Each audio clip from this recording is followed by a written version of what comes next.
How would you sum up where we are in a snappy metaphor?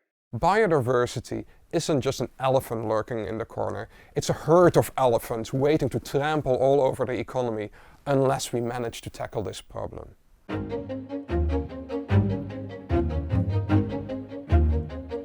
Net zero is potentially the largest economic transformation that we are all going to be seeing in our lifetimes, with the scale of the Industrial Revolution, but the pace of the digital one. So we understand that clients today are overwhelmed. It's scary. It's scary, but also pretty exciting. What we try to tell investors is that there's no contradiction between aligning your portfolio to a net zero and nature positive economy and securing your returns at the same time. It is a move from an economy that destroys value to one that creates value. The move to a decarbonized economy is one part of a larger picture, but we shouldn't forget that the economy doesn't exist separately from nature, it exists within it. It's the biosphere and all the natural inputs that actually support most of our economy.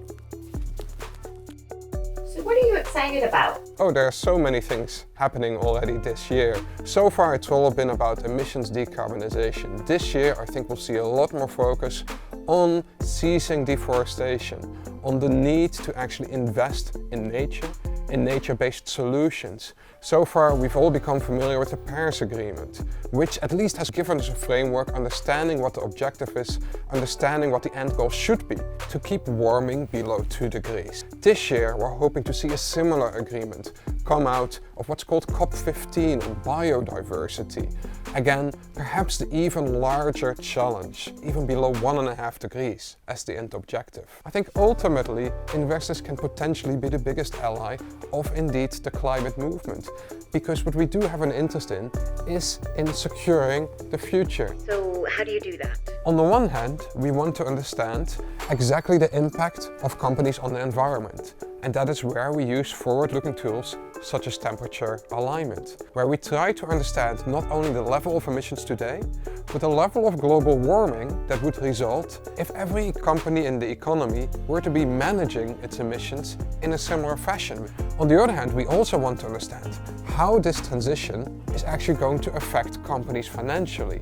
And there we look at something called climate value impact, where we try to understand exactly how demand is going to shift in a company's given market. How might market shares shift? What kind of costs might a company face? And for companies that successfully transition, what green premia might they secure as a result of this? Look, what we recognize is that to get the whole economy to net zero, this means transforming every single part of our economy.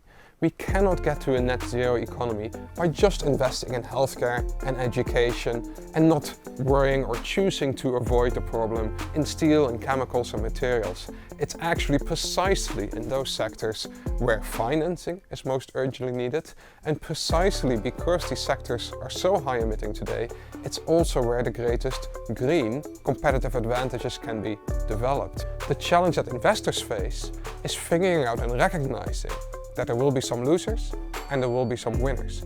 We need to figure out which one is which.